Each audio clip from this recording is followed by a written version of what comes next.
पाहूया आपण असं. हे पहा, असे फळं या ठिकाणी चेक झालेले आहेत. तसं पाहता गोल्डन सीताफळाला नॅचरल शेटिंग होऊन देणं गरजेचं असतं. ऑर्गॅनिक फवारण्या जेवढ्या कराल तेवढ्या पद्धतीत ते शेटिंग होत असतं. जास्त पेस्टिसाईड केमिकलच्या फवारण्या जर केल्या तर नॅचरल वातावरण जे असतं बागेमध्ये ते डिस्टर्ब होतं, असा माझा अनुभव आहे. गरज आहे तेव्हाच तुम्ही ऑर्गॅनिकमधून थ्रिप्ससाठी पण फवारण्या घेऊ शकता.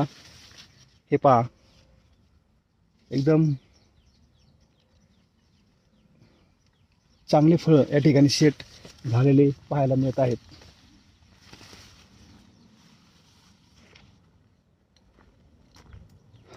तर आपण पण आपल्या जवळच कुणी केरळ मार्गदर्शक एक्सपर्ट असतील त्यांच्याशी कॉन्टॅक्ट करून आपल्या जमिनीची उपजाऊ क्षमता वाढवून, जमिनीची टिकवण क्षमता ठेवून, जमिनीतील जीवसृष्टी संतुलित करून नैसर्गिक स्वरूपात शेटिंग करण्यास मदत करू शकतात.